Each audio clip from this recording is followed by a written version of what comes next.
Welcome all student. हमने हमारी पिछली वीडियोस में उर्दू की नसरी असनाफ पर चर्चा की है।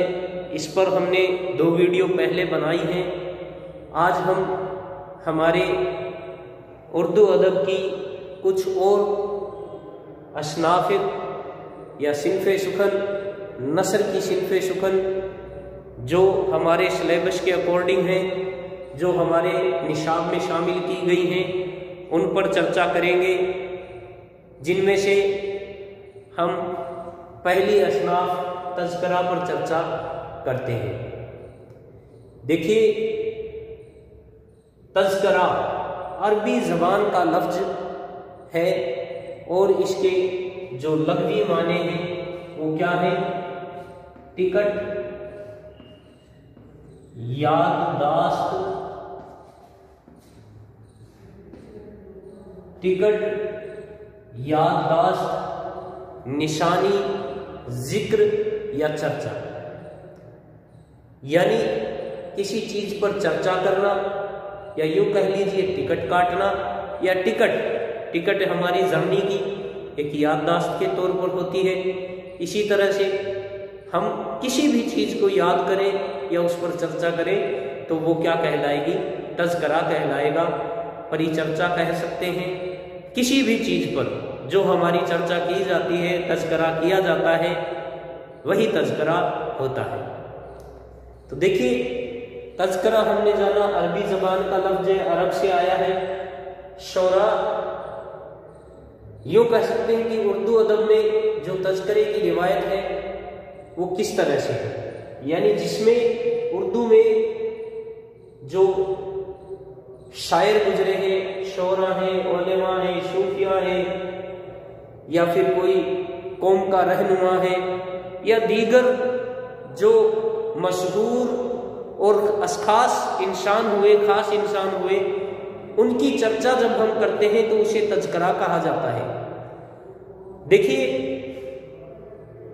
इसमें यूं कह सकते हैं कि उसमें जो तज़किरा निगार है वो क्या बयान करता है?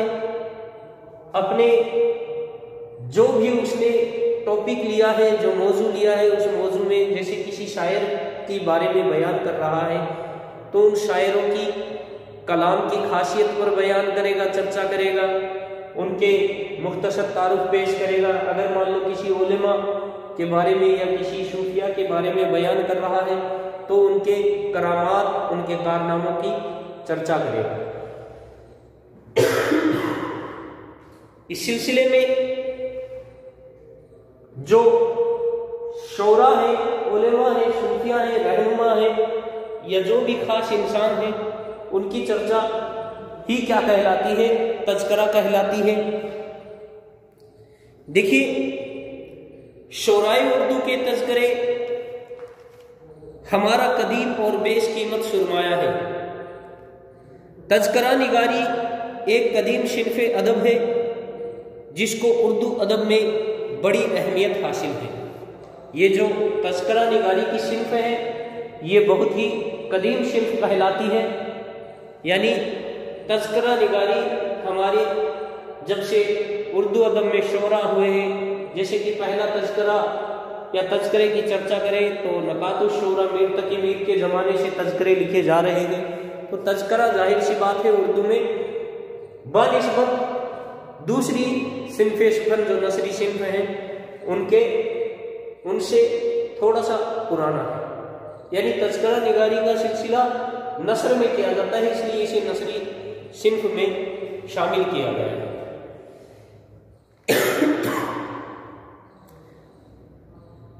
देखिए, ये सिनफ़े अदब ऐसी है जो बहुत ही कदीम है, जिसको उर्दू अदब में बड़ी अहमियत हासिल है। तज़किरों ने एक तरफ तारीख़ अदब के लिए बुनियादें फराहम की तो दूसरी तरफ तनकीद निगारी के लिए राह फराहम करवाई। हमारी ज़बान में तनकीद की बुनियाद इन्हीं के ज़रिए पड़ी। यानी तनकीद की जो बुनियाद है वो भी इन्हीं के ज़रिए पड़ी है, तज़किरों के ज़रिए ही तनकीद की बुनियाद भी पड़ी। हमें जो तनकीद से आशना करवाया वो इसी सिन्फ ने करवाया, इसी सिन्फ ने हमें तनकीद की तरफ मुतवज्जो किया। तज़किरों में शोरा के कलाम का जो इंतखाब और कलाम पर जो इस्लाहें मिलती हैं वो तज़किरा निगारों के तनकीदी शऊर की मज़हर है। उनके मुताले से उर्दू तनकीद के इर्तिका की रफ्तार का भी अंदाज़ा होता है। हमारे यहाँ खाका निगारी के पहले पहल नकूश भी इन्हीं तज़किरों में मिलते हैं। तज़किरे अहद कदीम यानी पुराने दौर के में शेर गोई और शायरों की रिवायत के मुताल्लिक़ भी मवाद फराहम कराते हैं। यानी तज़किरों से हमें जो शायरी की रिवाज है, रिवायत है, उसके बारे में भी पता चलता है। देखिए एक्चुअल में तज़किरे में होता क्या है। तज़किरे में सबसे पहले तज़किरा निगार जो शायर है उस पर चर्चा कर रहा है तो उसकी मुख्तसर तारुफ को पेश करता है, फिर उसकी चंद खसूसियात के साथ उस पर चर्चा की जाती है और उसके बाद में आखिर में नमूने के तौर पर 2-4 शेर पेश कर दिए जाते हैं। तो ये तज़किरे की टाइप होती है कि किस तरह से तज़किरा लिखा जाता है। तो अगली जो हमारी सिन्फ है उस पर चर्चा करते हैं। कौन सी सिन्फ है? देखिए अगले हमारे अदब की जो सिन्फ है, नसरी सिन्फ है, उस पर हमारी चर्चा शुरू करते हैं। इसी सिलसिले में हमारी जो अगली नसरी सिन्फ है वो है खतूत निगारी या मकतूब निगारी।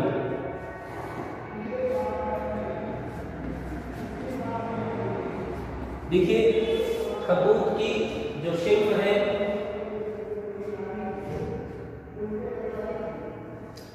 खतूत की जो सिन्फ है उस पर हम चर्चा करते हैं। उसके आर्ट पर ना के हम खतूत निगारी की जो बुनियाद है, बुनियादी खसूसियत है, उन पर चर्चा करते हैं कि क्या चीज़ है खतूत निगारी। देखिए खतूत निगारी का शुमार उर्दू नस्र की अहम असनाफ में होता है। ये सिर्फ दीगर असनाफ से इसलिए मुख्तलिफ होती है कि खतूत ज़ाती ज़िंदगी से ताल्लुक़ रखते हैं,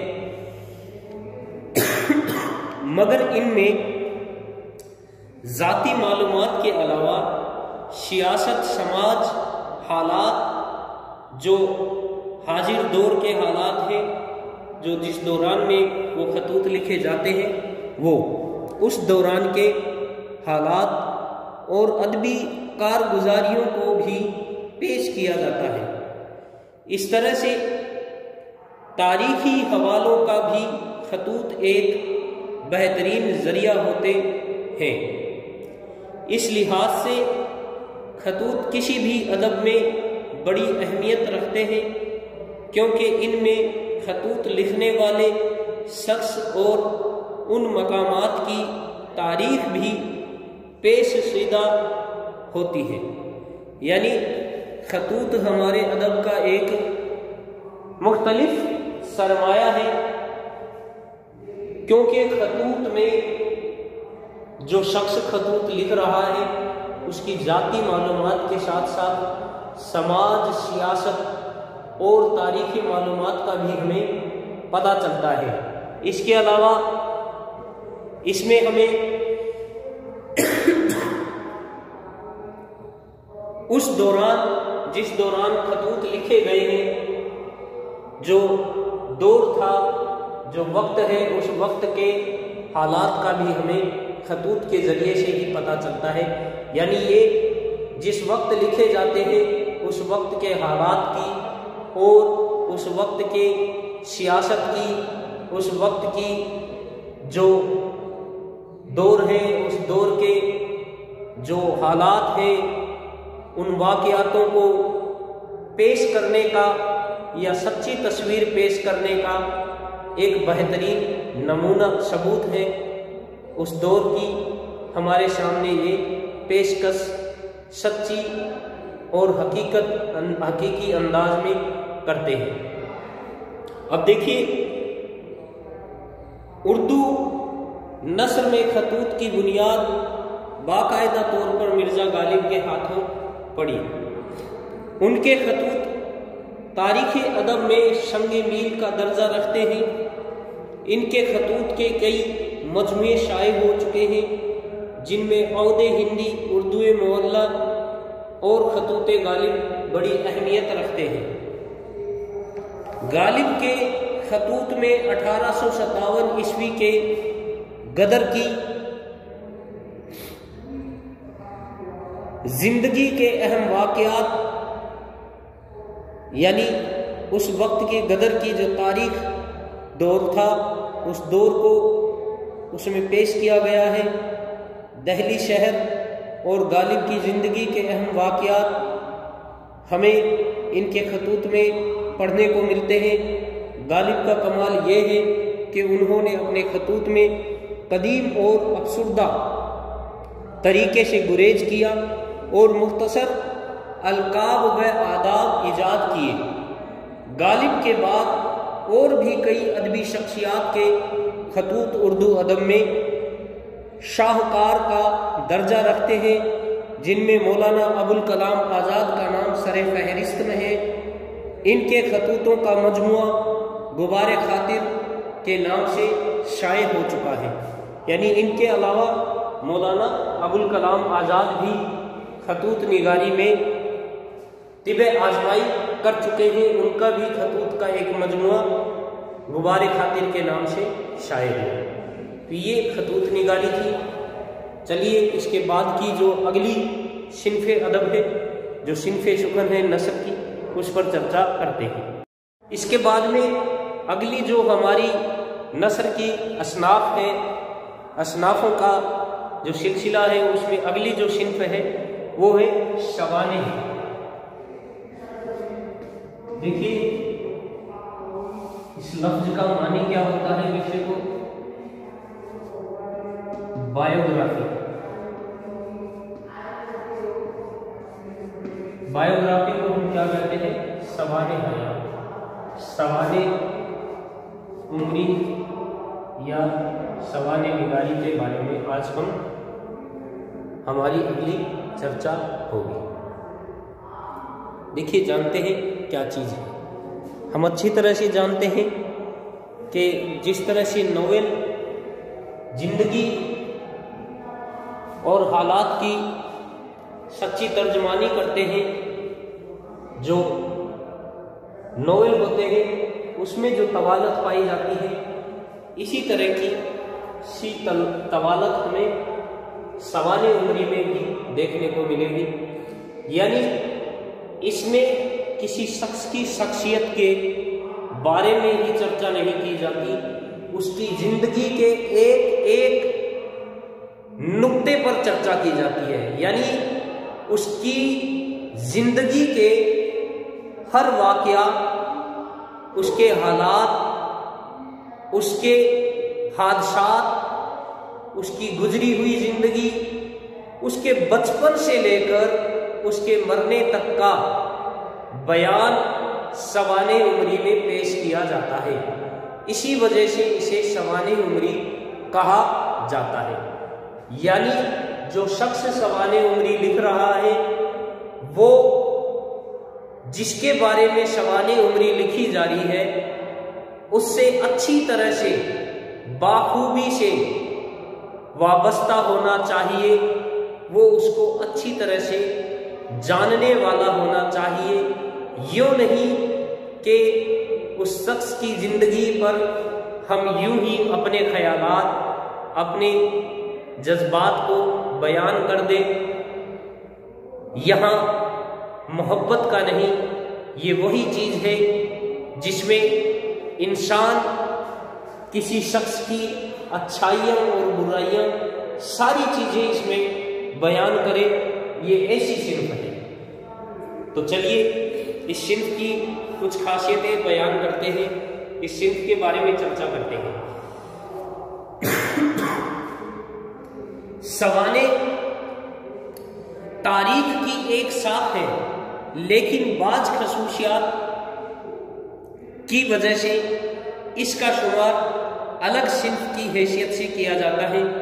सवाने अरबी ज़बान का लफ्ज है, इसके लगवे माने। देखिए सवाने निगारी जो लफ्ज है ये शाने से निकला है, अरबी ज़बान का शाने लफ्ज। ये अरबी ज़बान का लफ्ज है शाने, जिसका माना होता है हयात या जिंदगी। इस लफ्ज से बना है, यानी साने लफ्ज से बना है, साने उर्दू में आया है। तो देखिए अरबी ज़बान का लफ्ज है, इसके लगवी माने वाक़या, हादसा, रौदात और हालात के हैं। ये लफ्ज साने की जमा है। गर्ज सवाने उम्री एक ऐसी तसनीफ है जिसमें किसी शख्सियत और वो शख्सियत किस तरह की हो, अहम हो तो क्या कहना, यानी ऐसी शख्सियत जो हमारे अदब में अहमियत की हामिल हो तो फिर कहना ही क्या। यानी किसी शख्स की शख्सियत की जिंदगी में पेश आने वाले वाक़यात की ऐसी तस्वीर पेश की जाती है जो हर लिहाज से मुकम्मल हो।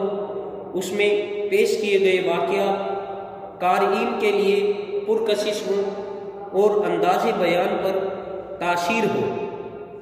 जो सवाने निगार इन बातों को पूरा करे उसे कामयाब सवाने निगार कहा जा सकता है। सवाने निगारी की किस्मों पर चर्चा करते हैं कि ये कितनी प्रकार की होती है। देखिए अंग्रेजी में सवाने निगारी के लिए लफ्ज बायोग्राफी का इस्तेमाल किया जाता है और ये दो तरह की होती है। एक होती है बायोग्राफी और एक होती है ऑटोबायोग्राफी। तो देखिए ऑटोबायोग्राफी क्या है। खुद नविस्त सवाने पहली होती है सवाने, जिसे हमने क्या कहा, बायोग्राफी।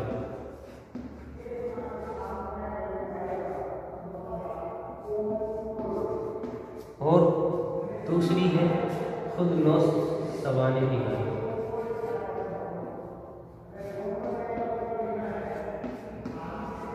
इसे हम क्या कहते हैं,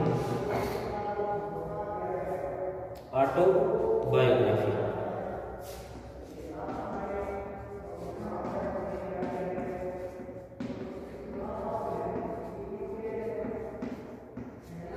यह होती है ऑटोबायोग्राफी। देखिए बायोग्राफी और ऑटोबायोग्राफी में क्या फ़र्क है हम चर्चा करते हैं।